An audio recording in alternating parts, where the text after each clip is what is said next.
Hello students. So as we were discuss about the hydrocarbon, so the next topic is alkynes. So alkynes की खास बात क्या होती है कि एल्काइंस के अंदर आपको ट्रिपल बॉन्डिंग देखने को मिलेगी और जो कार्बन और कार्बन के बीच में होगी तो नेचुरली यहाँ पर जो अगर हम कहें कि फर्स्ट कंपाउंड होगा वो एटलीस्ट उसके अंदर दो कार्बन आपको देखने को ज़रूर मिलेंगे। ठीक है। सो इस पर्टिकुलर जो कंपाउंड है या इस पर्टिकुलर पोर्शन को जो हम बोलते हैं दैट इज़ कॉल्ड दी एसिटिलाइन, हम इसे एसिटिलाइन बोलते हैं। नेक्स्ट हम इनके बारे में जब नेमिंग करेंगे तो थोड़ा सा और भी डिस्कस करेंगे। अभी इसके बारे में जनरल डिस्कशन करते हैं। Hydrocarbons have the adjacent carbon atom with a triple bond are alkynes. ठीक है, इनके बीच में ट्रिपल बॉन्डिंग होती है। जनरल फार्मूला CnH2n-2 हो जाएगा। इन चीज़ों के अंदर हमें एक चीज़ ध्यान में रखनी है कि जैसे हमने पढ़ा एल्केन्स के बारे में, हमने पढ़ा एल्कीन्स के बारे में और अब हम पढ़ रहे हैं एल्काइंस के बारे में। ठीक है, तो इसको याद रखने का बहुत ही सिंपल वे है कि यहाँ पर आप फॉर्मूला याद रखें CnH2n एल्काइंस का, जो एग्जैक्टली डबल होता है। जब हम एल्केन्स की बात करेंगे तो उसमें +2 कर देंगे और जब एल्काइंस की बात करेंगे तो उसमें -2 कर देंगे। सो वही फॉर्मूला बन जाएगा like CnH2n+2 that is for alkenes and CnH2n -2 that is for alkynes. ठीक है, सो हम इस वे में इसको बहुत इजीली याद रख सकते हैं और जो ट्रिपल बॉन्डिंग का जो मैंने पॉइंट बताया आपको वो याद रखना है, दैट इज़ कॉल्ड दी एसिटिलाइन। हम उसे क्या बोलेंगे? एसिटिलाइन बोलेंगे। नेक्स्ट है नोमेनक्लेचर। नोमेनक्लेचर के अंदर जो एक जनरल से डिस्कशन है वो हमने IUPAC और कॉमन नेम की देखनी है। दैट इज़ ट्रिपल बॉन्डिंग के अंदर जो कॉमन नेम है दैट इज़ एसिटिलाइन। हम इस ग्रुप को हमेशा ही एसिटिलाइन बोलेंगे। इसके साथ में जो भी कोई अटैचमेंट है हम उसे उसी के साथ ही एब्रीवेट कर देंगे। फॉर एग्जांपल CH3 एसिटिलाइन तो मिथाइल एसिटिलाइन हो जाएगा। देन C2H5 एसिटिलाइन तो इथाइल एसिटिलाइन हो जाएगा। दैट इज़ द, अगर दोनों तरफ लगा हुआ है इसके इस ग्रुप के मिथाइल तो डाई मिथाइल एसिटिलाइन इस वे में हो जाएगा। अदरवाइज तो कार्बन की संख्या के बेसिस पर हम उसको बहुत इजीली नेम कर सकते हैं। That is ethyne, propyne, that is but 1 yne, the ब्यूट 2 आइन, हम इस वे में इसको नेम कर सकते हैं। This is the structure. Structure को और भी थोड़ा सा देख लेते हैं। स्ट्रक्चर से हम वो भी चीज़ों को डिस्कस कर लेंगे जो इसके जो आइसोमेरिज्म को शो करते हैं। लाइक दिस वन इज़ 1 2 3 4 5, तो 5 कार्बन चेन है तो 5 कार्बन चेन के लिए हम पेंट का इस्तेमाल करेंगे। पेंट 1 कार्बन पर क्या लगा हुआ है? ट्रिपल बॉन्डिंग लगी हुई है, पेंट 1 आइन। गुड, ठीक है। तो 1 2 3 4 हमने क्या किया कि ट्रिपल बॉन्डिंग की पोजीशन को यहाँ से सेकंड कार्बन पर ले आए तो पेंट 2 आइन हो गया। तो ये दोनों के दोनों क्या शो कर रहे हैं? That is position isomers. ठीक है, ये दोनों के दोनों पोजीशन आइसोमरिज्म शो कर रहे हैं। Now what is happening over there? 1 2 3 4, ये स्टेट चेन में जो हमारे पास 4 कार्बन आ गए जिसके अंदर लॉन्गेस्ट चेन होगी, और जो सेकेंड लास्ट कार्बन पर आप क्या देख रहे हैं? CH3 ग्रुप लगा हुआ है, तो ये क्या हो जाएगा? 3 मिथाइल ब्यूट 1 आइन। ठीक है, लाइक दिस। अब अगर हम इन दोनों को कंसिडर करते हैं तो ये पोजीशन आइसोमर्स का केस है। नंबर ऑफ कार्बन एटम 5 ही हैं और एक कार्बन की जो सॉरी चेन आइसोमेरिज्म, एक कार्बन की जो पोजीशन है वो चेंज होगी, तो that is the chain isomerism. ये चेन आइसोमेरिज्म है और ये पोजीशन आइसोमेरिज्म का केस है। क्लियर? तो ध्यान रखना है इन चीज़ों का। अब हम बात करेंगे इसकी स्ट्रक्चर की। सो अगर हम स्ट्रक्चर को देखते हैं about the triple bond, so triple bonding के अंदर ये चीज़ हम ऑलरेडी डिस्कस कर चुके हैं कि जो एक हेड ऑन ओवरलैपिंग होती है दैट इज़ सिग्मा बॉन्ड्स, और जो साइड वे ओवरलैपिंग से बनेगा वो पाई बॉन्ड होंगे। तो कार्बन और कार्बन के बीच में ट्रिपल बॉन्डिंग होगी तो एक सिग्मा बॉन्ड होगा और दो क्या होंगे? पाई बॉन्डिंग होंगे। तो यही इसकी जो हम कह सकते हैं कि स्ट्रक्चर है, एक्चुअली हाइब्रिड स्ट्रक्चर देखें तो। और इस स्ट्रक्चर के अंदर अगर हम बात करें तो इनके कार्बन जो होंगे वो क्या होंगे? sp hybridized होंगे। they are sp hybridized carbon. So the carbon atom of the ethine has two sp hybridized orbitals. So ethine molecule consists of one carbon carbon sigma bonds and two carbon hydrogen sigma bonds and carbon carbon pi bond. ठीक है, जो carbon और hydrogen के बीच में होगा ये भी sigma bond होगा और ये वाला भी हेड ऑन ओवरलैपिंग से सिग्मा बॉन्ड बनेगा, और ये जो इसके p ऑर्बिटल जो साइड वे ओवरलैपिंग कर रहे होंगे ये पाई बॉन्ड की फॉर्मेशन करेंगे।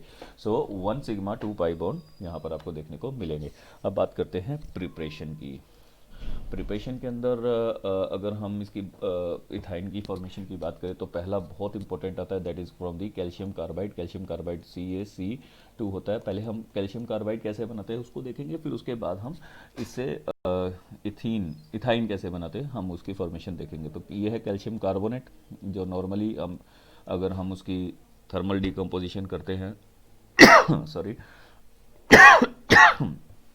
तो वहाँ पर आपको मिलेगा कैल्शियम का oxide and carbon dioxide. Carbon dioxide gas है, ये यहाँ से इजीली रिलीज हो जाएगी, और जब हम इसे प्योर कार्बन के साथ यहाँ पर ट्रीट करवाएंगे तो आपको क्या मिल जाएगा, दैट इज़ CaC2, और यहाँ पर कार्बन मोनोऑक्साइड जो है वो गैसेस फॉर्म में रिलीज हो जाएगी। हमें इसी कंपाउंड के लिए, इथाइन को बनाने के लिए इसी कंपाउंड की जरूरत है। इसको जस्ट वाटर के साथ रिएक्ट कर दीजिए, then what you will see कि कैल्शियम हाइड्रोक्साइड की फॉर्मेशन हो जाएगी, और यहाँ से जो फॉर्मेशन होगी वो इथाइन की फॉर्मेशन हो जाएगी, या वी कैन से द एसिटिलाइन की यहाँ पर आपको फॉर्मेशन देखने को मिलेगी। मीन्स इथिन बन चुका है, इथाइन बन चुका है। So the next process is by the vicinal dihalides. तो हम जो नेक्स्ट इसकी प्रिपरेशन कर सकते हैं वो बाय विसिनल डाइहैलाइड्स कर सकते हैं।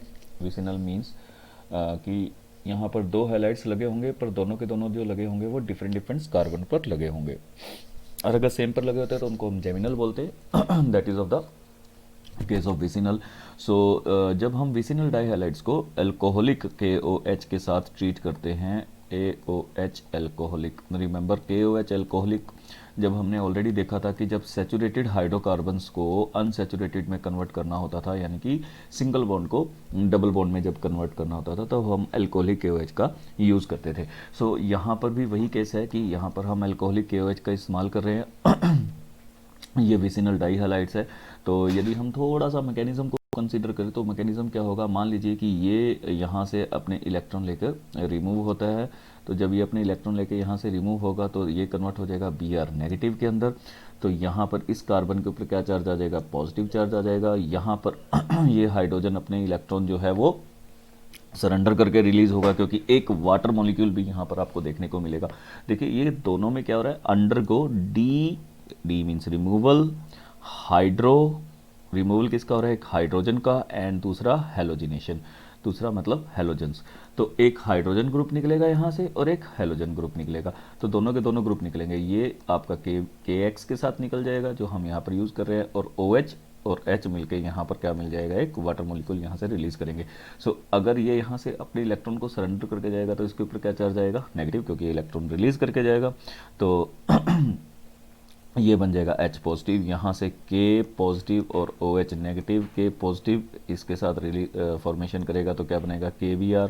So this is KBr, this H positive will form bond with this OH, तो ये क्या बनाएगा, OH, and H means water की फॉर्मेशन हो जाएगी। देखिए जब दोनों के दोनों ये यहाँ से रिलीज हो जाएंगे, ये यहाँ से निकल गया और ये यहाँ से निकल गया। सो अब इस कार्बन के पॉजिटिव और नेगेटिव चार्ज बहुत इजीली क्या बना लेंगे, यहाँ पर बॉन्ड का फॉर्मेशन कर लेंगे, और यहाँ पर आपको अनसैचुरेशन दिखाई देगी। अभी हमने तो ट्रिपल बॉन्ड के अंदर कन्वर्ट करना है। तो नेक्स्ट जो हम इसके साथ करेंगे, ये बहुत इंपॉर्टेंट स्टेप है जब हम एक्चुअली जब हम कन्वर्जन्स करेंगे।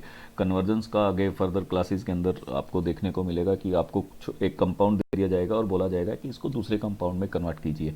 सो जब कन्वर्जन्स का केस होगा तो कन्वर्जन के केसेस के अंदर आपको बहुत ध्यान रखना पड़ेगा कि अगर हम स्टेप अप ऑफ बॉन्ड्स करेंगे, स्टेप अप ऑफ बॉन्ड्स, ये थोड़ा सा स्टेप ध्यान रखने वाला है। Step of bond means single bond को डबल बॉन्ड में या ट्रिपल बॉन्ड में कन्वर्ट करना है। सीन हाइड्रोकार्बन्स ओनली, मैं हाइड्रोकार्बन्स की बात बता रहा हूँ। तो आपको क्या क्या स्टेप लगाना पड़ेगा, यहाँ पे स्टेप अप ऑफ बॉन्ड, यानी कि बॉन्ड्स को हमने अप करना है। तो बॉन्ड को जब अप करेंगे तो इसको जब इसमें कन्वर्ट करेंगे, यानी कि सिंगल बॉन्ड को जब डबल बॉन्ड में कन्वर्ट करेंगे तो अल्कोहलिक KOH के साथ आप इसकी रिएक्शन जो है वो इजीली करवा देंगे। तो एक इसके अंदर कन्वर्ट हो जाएगा, दैट इज डबल बॉन्ड के अंदर। और जब इसे इसमें कन्वर्ट करेंगे ट्रिपल बॉन्डिंग के अंदर, तो सोडामाइड के साथ इसका रिएक्शन करवाएंगे। सोडामाइड, सोडियम अमाइड, इसको हम सोडामाइड बोलते हैं, sodium amide, that is Na positive and NH2 negative, ठीक है, that is called the sodamide, ठीक है। अब हम जो नेक्स्ट रिएक्शन करवाएंगे वो इसके साथ करवाएंगे। इसके साथ होगा क्या कि एक अमोनिया यहाँ से गैस निकल कर रिमूव हो जाएगी, ठीक है, अमोनिया की फॉर्म में, और दूसरा NaBr निकल जाएगा। फिर से वही ये निकल अपने इलेक्ट्रॉन छोड़ कर जाएगा और ये अपने इलेक्ट्रॉन लेकर जाएगा, और अल्टीमेटली आपको ये बाई प्रोडक्ट्स मिलेंगे NaBr एंड NH3, और यहाँ पर आपको क्या मिल जाएगा, एसिटिलाइन यानी कि ट्रिपल बॉन्डिंग की फॉर्मेशन हो जाएगी। तो बहुत इंपॉर्टेंट है ये वाला प्रोसेस कि जब आपको सिंगल बॉन्ड को डबल बॉन्ड में और डबल बॉन्ड को ट्रिपल बॉन्ड में कन्वर्ट करना है तो आपको इस चीज़ के बारे में पता होना चाहिए। इस रिएक्शन से हमें यही चीज़ सीखने को मिलती है कि हमें जब कन्वर्जन्स करना हो तो बहुत ध्यान से हम इसका यूज़ कर सकते हैं। नेक्स्ट है फिजिकल प्रॉपर्टीज़, ठीक है। फिजिकल प्रॉपर्टीज़ के अंदर हम देखते हैं कि जो मोस्टली जो इसके मेंबर्स 3 कार्बन तक हैं वो क्या रहेंगे, गैसेज रहेंगे। जो next 8 are liquid and the higher are solids, ठीक है। एल्काइंस आर द कलरलेस, ये कलरलेस होते हैं। इनमें करेक्टरिस्टिक्स ऑर्डर्स होता है, इसका थोड़ा सा ऑर्डर होता है, अदरवाइज यूजली इनके अंदर ऑर्डर नहीं होता। अदर मेंबर्स आर ऑर्डरलेस होते हैं। इथाइन की स्पेशली बात हो रही है, उसका करेक्टरिस्टिक्स ऑर्डर होता है। Alkynes are weakly polar in nature, इनके ऊपर स्लाइटली पोलैरिटी आती है, पॉजिटिव नेगेटिव चार्ज आते हैं क्योंकि पाई बॉन्ड्स की यहाँ पर बहुत ज़्यादा अधिकता होती है। दूसरा, they are lighter than water, no doubt कि पानी से हल्के होते हैं, इसकी जो डेंसिटी होती है बहुत कम होती है। And immiscible with water, water के साथ इमिसिबल होते हैं। And but soluble in the organic solvent like ether, carbon tetrachlorides and benzenes. No doubt ये तो डिजोल्व लाइक का एक छोटा सा प्रोसेस है जिससे हम समझ सकते हैं लाइक डिजोल्व लाइक, ठीक है। सो लाइक डिजोल्व लाइक के अंदर हम इसे आराम से देख सकते हैं। नेक्स्ट है chemical properties. Chemical properties of alkynes के अंदर अब हम देखते हैं कि कौन कौन से प्रोसेस शो करते हैं।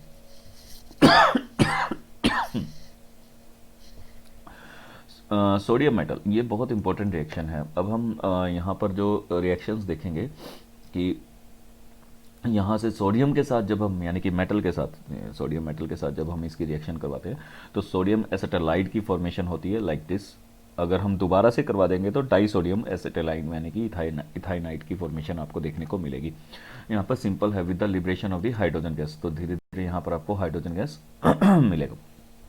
अगर हम याद रखें ये एसिडिक करेक्टर्स की बात करते हैं तो एसिडिक करेक्टर के अंदर हमने क्या देखा था कि जब भी एसिड्स जो होते हैं, acids when react with metal, acid जब भी मेटल के साथ रिएक्ट करते हैं तो आपको एक सॉल्ट मिलता है प्लस हाइड्रोजन गैस मिलती है, ठीक है। जो हम जिंक के केसेस में एक पॉपअप साउंड वाला एक एक्सपेरिमेंट जो था छोटी क्लासेस में देख चुके हैं। अब सेम केस वही है कि अगर यहाँ एसिड होगा तो एसिड के केसेस में आपको हमेशा यहाँ क्या देखने को मिलेगा, एक हाइड्रोजन गैस की लिबरेशन होती दिखाई देगी। अब यहाँ पर एग्जैक्टली सेम केस होता है विद द सोडियम।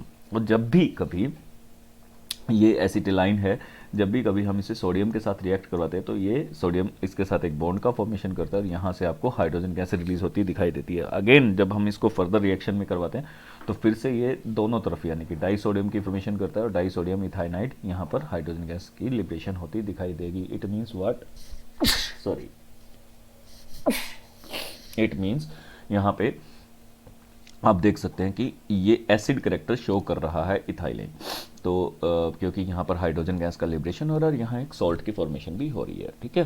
तो by this way we can say that इसका जो नेचर है वो एसिडिक होता है। तो ethylene is acidic in nature in comparison to ethene and ethane. यदि इथीन एंड इथेन से बात करें तो इसका जो नेचर है वो एसिडिक होता है। The hydrogen atom of the ethylene which are attach to the triply bonded carbon atom are acidic in nature. तो क्योंकि ये अपना हाइड्रोजन जो है वो इजीली रिलीज कर देता है। By this way we can say that it has the more acidic character than ethene and ethane, ठीक है। Now addition reaction. अब हम एडिशन रिएक्शन की बात करते हैं। एडिशन रिएक्शन हम ऑलरेडी समझ चुके हैं कि यहाँ पर अगर हम किसी का भी एडिशन करवाएंगे से यहाँ पर क्लोरीन का करवा रहे तो क्लोरीनेशन हो जाएगा, हाइड्रोजन का करवा रहे तो हाइड्रोजिनेशन हो जाएगा। तो यहाँ पर आप तो अब देखिए स्टेप डाउन हो गया। स्टेप डाउन किसका, स्टेप डाउन ऑफ बॉन्ड्स, ठीक है। अब ट्रिपल बॉन्ड डबल बॉन्ड के अंदर और डबल बॉन्ड से सिंगल बॉन्ड में कन्वर्ट हो जाएगा। देखिए ट्रिपल बॉन्ड हो क्यों रहा है, यहाँ पर हाइड्रोजन कम है तो हमने हाइड्रोजन की सप्लाई कर दी, यहाँ पर हाइड्रोजन और कम है तो हमने और सप्लाई कर दी और अल्टीमेटली यहाँ पर आपको सबसे ज़्यादा हाइड्रोजन्स मिलेंगे तो सैचुरेशन आ जाएगा। तो अनसैचुरेटेड से सैचुरेटेड की तरफ ये मूवमेंट है जिसके अंदर हम क्या करें, जस्ट हाइड्रोजिनेशन करवा रहे हैं। तो हाइड्रोजिनेशन करवाएंगे तो हाइड्रोजन हाइड्रोजन मिलते रहेंगे और बॉन्ड टूटते रहेंगे और अल्टीमेटली आपको यहाँ पे अनसैचुरेटेड हाइड्रोकार्बन्स मिल जाएंगे। सेम केस यहाँ पर भी देख सकते हैं। प्रोपाइन भी जब हम इन तरह के जो हमारे पास कैटलिस्ट है उनका यूज़ करेंगे तो हमारे पास आपको यहाँ पर देखने को मिलेगा regarding the double bond triple bond जो है वो ब्रेक हो जाएंगे। Now addition of halogens, same way में जैसे हाइड्रोजन का एडिशन करवाया वैसे हम हेलोजन का एडिशन करवा रहे हैं। यहाँ पे हेलोजन का एडिशन करवाएंगे तो पहले डबल बॉन्ड बी आर और फिर उसके बाद आप क्या देख रहे हैं यहाँ पे चारों दोनों कार्बन्स के ऊपर आपको क्या देखने को मिलेगा, दैट इज बी आर मिलेगा। तो reddish orange of the solution of the bromine in carbon tetrachloride is decolourise. इसका रेडिश ब्राउन कलर होता है ब्रोमीन का, ठीक है, reddish brown colour, reddish orange colour, sorry reddish orange colour, और ये कलरलेस हो जाएगा क्योंकि यहाँ पर अब ब्रोमीन ब्रोमीन नहीं रही है, वो इसका हाइड्रोकार्बन्स के यहाँ पर अटैचमेंट हो गया by removal of the bonds. तो addition of the hydrogen halides यानी कि एच बी आर करेंगे तो एच बी आर में सेम केस होगा, एक तरफ एच जाएगा और दूसरी तरफ ब्रोमीन लगेगा। सेम केस में जैसे कि अगर मान लीजिए कि यहाँ पे हमने बॉन्ड को ब्रेक किया, यहाँ पे जब बॉन्ड को ब्रेक किया तो अल्टीमेटली यहाँ से एच और बी आर जो है वो पॉजिटिव और नेगेटिव चार्ज में ब्रेक हो जाएंगे। तो एक तरफ पॉजिटिव चार्ज होगा और एक तरफ नेगेटिव चार्ज होगा, तो नेगेटिव और पॉजिटिव चार्ज आपको यहाँ पर देखने को मिलेगा, ठीक है। सेम वे में Br2 फर्दर वो रिएक्शन फिर से चलेगी और आपको नेक्स्ट प्रोडक्ट मिल जाएगा सिंगल बॉन्ड्स के अंदर कन्वर्जन उसका, एडिशन ऑफ वाटर। तो वाटर का जब एडिशन होता है तब उस केसेस के अंदर आप क्या देखते हैं कि वाटर की ब्रेकडाउन H पॉजिटिव और OH नेगेटिव में होगी। यहाँ पर अगर हम इस तरीके से एडिशन करते हैं तो सॉरी ब्रेक करते हैं बॉन्ड को तो एक नेगेटिव चार्ज और एक पॉजिटिव चार्ज होगा। पॉजिटिव को नेगेटिव दे दीजिए, नेगेटिव को पॉजिटिव दे दीजिए, आपके बॉन्ड की फॉर्मेशन हो जाएगी। यहाँ पर एक इंपॉर्टेंट केस ये है कि यहाँ पर आइसोमेरिज्म देखने को मिलता है। आइसोमेरिज्म किसके अंदर होगा, जो डबल बॉन्ड होगा उसकी शिफ्टिंग हो जाएगी, ठीक है। यहाँ पर H H double bond C H और ओ एच होगा। इस पर्टिकुलर केसेस के अंदर आप क्या देखेंगे कि जो आपका डबल बॉन्ड है, डबल बॉन्ड ब्रेक होगा। डबल बॉन्ड ब्रेक होने से यहाँ से जो हाइड्रोजन है उसका रिमूवल हो जाएगा और ये हाइड्रोजन यहाँ पर शिफ्ट हो जाएगी। तो ये एक आपको जो है एक आइसोमेरिज्म जो है वो देखने को मिलेगा। सी यहाँ से डबल बॉन्ड इधर की तरफ शिफ्ट हुआ और इस कार ऑक्सीजन के ऊपर नेगेटिव चार्ज आया और नेगेटिव चार्ज यहाँ से भी आया, यहाँ से हाइड्रोजन जो है वो इस तरफ शिफ्ट हो गया। तो CH3 ये इथेनॉल की फॉर्मेशन हुई, दैट इज CHO ग्रुप, और यहाँ पर क्या है, अल्कोहल है। इस तरीके से हम इसे देख सकते हैं नाउ सी। तो यहाँ पर ये अल्कोहल है और अल्कोहल से ये क्या बना, इथेनॉल बना। सो इस फॉर्मेशन को बोलते हैं इनॉल फॉर्मेशन, नहीं इनॉल नहीं होगा ये, सॉरी ये आइसोमेरिज्म का केस होगा, ठीक है। तो अल्कोहल से इथेनॉल की फॉर्मेशन हो जाएगी। देन पॉलीमराइजेशन, पॉलीमराइजेशन एक वही सिंपल प्रोसेस है जिसके अंदर जैसे कि जब हमने डबल बॉन्ड किया था तो डबल बॉन्ड के अंदर जो हमने ब्रेकडाउन किया था वो कैसे किया था, ब्रेकडाउन जो था वो फ्री रेडिकल में था। तो फ्री रेडिकल के अंदर यहाँ पर अब ट्रिपल बॉन्डिंग है, तो एक बॉन्ड जब टूटेगा तो डबल बॉन्ड का पॉलीमराइजेशन आपको देखने को मिलेगा बाय दिस वे। ये एक यूनिट है, ये नेक्स्ट यूनिट है। जो एक ट्रिपल बॉन्डिंग थी वो एक फ्री रेडिकल फॉर्मेशन बना रही है और फ्री रेडिकल फॉर्मेशन से इनके और इनके बीच में बॉन्ड जो है वो सेटअप होते जा रहे हैं by this way. So linear polymerisation of the ethyne takes place. ये लीनियर है, याद रखें, एक स्पेशल वर्ड यहाँ पर दिया गया लीनियर, क्योंकि साइक्लिक पॉलीमराइजेशन भी यहाँ पर होती है। हमें जो बात करनी है वो अभी लीनियर की करनी है। ये लीनियर स्टेट चेन में इस तरीके से जुड़ेगा, takes place to produce the polyacetylene और पॉलीइथाइलिन, कुछ भी हम बोल सकते हैं। This is the acetylene group. Thin film of the polyacetylene can be use in the electrodes in the batteries, batteries के अंदर यूज होता है। This film are good conductor, lighter and cheaper than the metal conductors. So metal conductor से ये थोड़ी सी cheap होती है तो हम इसका इस्तेमाल करते हैं। Now cyclic polymerisation, cyclic polymerisation के अंदर क्या होगा कि हमने वहाँ पर एल्केन से, जिसमें एन हेक्सेन का इस्तेमाल करके हमने वहाँ पे बेंजीन का फॉर्मेशन किया था। सेम वे में यहाँ पर जो यहाँ एसिटिलाइन के 3 ग्रुप्स ले लिए और तीनों ग्रुप जो है अपने बॉन्ड को ब्रेक करके इस वे में बेंजीन का फॉर्मेशन करेंगे। थोड़ी सी प्रोसेस मींस हार्ड है क्योंकि बहुत ज़्यादा टेम्परेचर यहाँ मेंटेन करना होता है 873 केल्विन का, और by this way we can form the benzene over air. यहाँ पर बेंजीन की फॉर्मेशन हो जाती है। Ethyne on passing through a red hot tube at 873 kelvin undergo cyclic polymerization 3 molecules of the ethyne polymerization to form benzene. तो 3 molecules यहाँ पर ethyne के इथाइलाइन के लगेंगे। ठीक है। Now tomorrow we will discuss about the aromatic hydrocarbons. Okay, thank you.